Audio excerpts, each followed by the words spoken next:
कहीं कोई मासूम मारा जाता है, कहीं किसी मासूम के साथ बलात्कार होता है। फिर अगर आरोपी बड़ा प्रभावी हो, राजनीति और प्रशासन के सामने खूब रसूख रखता हो, पीड़ित परिवार अपने हक के इंसाफ से दूर हो रहे हो, तो क्या होता है? अभी भारत में पुणे पूर्व से दुर्घटना ने सबको हिला कर रख दिया है। नशे में धूत एक नाबालिग आरोपी अपने पोर्शे कार से दो आईटी इंजीनियर अनीश और अश्विनी को पीछे से धक्का मार के मौत का घाट उतार देता है। क्या होता है इस घटना के बाद? स्थानीय लोगों द्वारा नाबालिग आरोपी को पकड़ के पुलिस के हवाले किया जाता है। आरोपी के पिता फरार हो जाते हैं। आरोपी के दादा की तरफ से एक बयान आता है कि घटना के समय ड्राइवर गाड़ी चला रहा था। इसी बीच आरोपी को 15 घंटे में ही जमानत दे देते हैं। जमानत का शर्त ऐसा कि आरोपी चाहेगा कि उसे जेल में ही रखा जाए। अगर इस तरह ही जमानत देना है तो इससे अच्छा बीच चौराहे पर ही गोली मार दो। क्या होता है जमानत का वह निर्दयी शर्त? आरोपी को कहा जाता है कि 300 शब्दों में तुम्हें दुर्घटनाओं पर निबंध लिखने होंगे। अरे बाप रे, अब क्या? तो तत्काल मिले जमानत देखते हुए यह कहना गलत नहीं होगा कि आरोपी को इस निबंध लिखने में मदद के लिए देश के बुद्धिजीवी वर्ग अपने शब्दकोश के साथ होंगे। इस निबंध में ऐसे शब्दों का कोड़ा मारा गया होगा कि जज साहब ने भी अपने नाक का खून साफ करते हुए बोल दिया, जाओ तुम्हें माफ किया। क्या लगता है आपको, जज साहब अपने नाक का खून साफ करने को क्यों मजबूर हुए होंगे? न्याय के संबंध में एक बात कही जाती है, किसी पीड़ित को न्याय मिले यह काफी नहीं है, जरूरी यह है कि उस पीड़ित को न्याय मिलते हुए दिखना भी चाहिए। लेकिन पुणे के इस हाई प्रोफाइल सड़क दुर्घटना में पीड़ित के साथ हो रहे न्याय नहीं दिखता है, बल्कि ये कहें कि न्याय के नाम पर सिर्फ दिखावा ही होता है। सड़क दुर्घटना के तुरंत बाद आरोपी को पुलिस हॉस्पिटल में ले जाती है। ससून हॉस्पिटल में फॉरेंसिक डिपार्टमेंट के एचओडी अजय तावड़े के कहने पर श्री हरि हरलोर ने आरोपी के ब्लड सैंपल को रिपोर्ट ही बदल दिया। मतलब अब नाबालिग आरोपी को ब्लड सैंपल के रिपोर्ट में नशे में न होना बताया गया। दरअसल आरोपी के रिपोर्ट को किसी और व्यक्ति के रिपोर्ट से बदल दिया गया।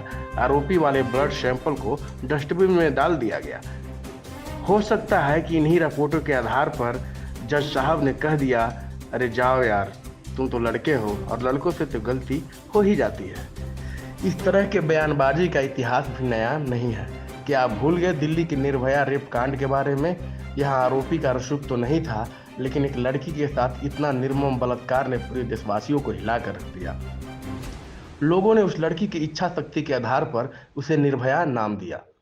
खैर, यहाँ आरोपी पकड़े जाते हैं। न्यायालय उन पर आरोपों को सही मानते हुए फांसी की सजा भी सुनाती है। लेकिन इसी बीच उत्तर प्रदेश के पूर्व मुख्यमंत्री मुलायम सिंह यादव का एक बयान आता है। आरोपियों के लिए मुलायम सिंह यादव कहते हैं कि फांसी की सजा नहीं होना चाहिए। अरे लड़के हैं, लड़कों से तो गलती हो जाती है। आप सभी इस बात से राहत का सांस लिए होंगे कि निर्भया के आरोपियों की फांसी की सजा हुई, लेकिन इस घटना में भी एक आरोपी नाबालिग ही था। मीडिया रिपोर्टों के मुताबिक नाबालिग आरोपी ने ही सबसे ज़्यादा विभत्स तरीके से निर्भया को मौत तक पहुंचाया था। क्या हुआ उस आरोपी का?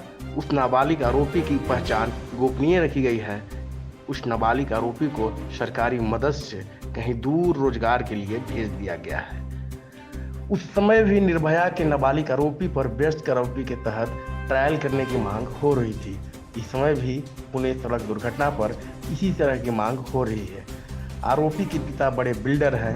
न्यायालय से प्रशासन तक उनका बड़ा रसूख है।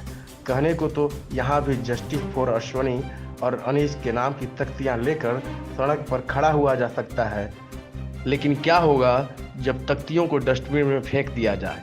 एक तरफ प्रशासन मीडिया के सामने न्याय करने का हल्ला मचाए हुए थी, दूसरी तरफ न्याय के कागजात डस्टबिन में दम तोड़ रहे थे। क्या होता अगर निर्भया के बलात्कार मामले की रिपोर्ट को इसी तरह डस्टबिन में फेंक दिया जाता?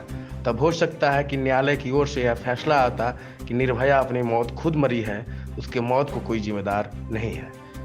फिलहाल आरोपी के साथ आरोपी के पिता और दादा भी पुलिस हिरासत में है। आरोपी ने जहां शराब पी थी, उसके वेटर और मालिक को भी गिरफ्तार किया गया है। कोर्ट के अंदर मुकदमे के निपटारे से पहले भी हमें कुछ समझना होगा। एक तरफ मृतक अनीश के दादा इंसाफ की गुहार लगाते हैं, वहीं दूसरी तरफ नाबालिग आरोपी के दादा अपने पोते को बचाने के लिए ड्राइवर के रूप में एक डमी आरोपी खड़ा कर देते हैं। यह ठीक वैसा ही है जैसे फिल्मों में स्टंटमैन के कारनामे का क्रेडिट कैमरे के सामने कोई तोंद वाला हीरो खा जाता है। जो पिता अपने कमाऊ बेटे के मरने से अपने आगे के भविष्य से चिंतित हो, वह किसी ऐसे अमीर व्यक्ति के सामने कैसे टिकेगा जो अपने बेटे के जन्मदिन पर ही करोड़ों रुपए का कार उपहार में दे देता हो। हमारा इतिहास ऐसे उदाहरण से भरा पड़ा है जब अमीरों के अमीरी के सामने न्यायालय को बौना कर दिया गया है। आप सलमान खान के भी फुटपाथ पर सड़क दुर्घटना के बारे में जरूर सुने होंगे।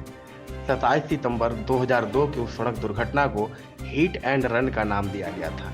तब न्यायालय के सामने महाराष्ट्र सरकार की ओर से दिए गए सुरक्षा कर्मी रविंद्र पाटिल न्यायालय में बयान देते हैं कि सलमान खान नशे में थे और घटना के समय गाड़ी वही चला रहे थे। बाद में न्यायालय के अंदर एक ड्राइवर प्रकट होकर बयान देता है कि घटना के समय गाड़ी वह चला रहा था। आखिर दिसंबर 2015 में 13 साल के बाद सलमान खान को सबूतों के अभाव में छोड़ दिया जाता है। सलमान खान की सुरक्षा में लगे कांस्टेबल का बयान आता है कि सलमान ने शराब पी थी, जबकि सलमान खान का बयान था कि उन्होंने शराब नहीं पी थी, उन्होंने तो सिर्फ पानी पिया था। सफेद रंग के लैंड क्रूजर ने 5 मजदूरों को रौंद दिया। एक मजदूर की मौके पर ही मौत हो जाती है, लेकिन एक लंबी लड़ाई के बाद इस घटना पर न्याय की भी मौत होती है। पूरे विश्वास से यह कहा जा सकता है कि इस घटना में भी न्याय का दिखावा ही हुआ था। अब हम अपने इस कार्यक्रम का समापन करने से पहले आपसे कुछ सवाल पूछेंगे, तो आप तैयार हैं अभी से सालों तक चलने वाले न्याय यात्रा को? क्या लगता है कि आपको आरोपी के रसूख के सामने कब तक प्रशासन ईमानदार रहेगी? क्या गारंटी है कि आगे से डॉक्टर की रिपोर्ट नहीं बदले जाएंगे? कैसे यह मान लिया जाए कि जस्टिस के कागजों को डस्टबिन से निकालकर न्याय किया जाएगा? हम पूछेंगे सवाल क्योंकि हमें पूछना ही था। विकास कुमार, न्यूज लाउड 05। हमारे पास उसको सजा देने के लिए पर्याप्त सबूत है, फिर क्यों नहीं ये फैसला कर रहे हैं, उसको क्यों नहीं सजा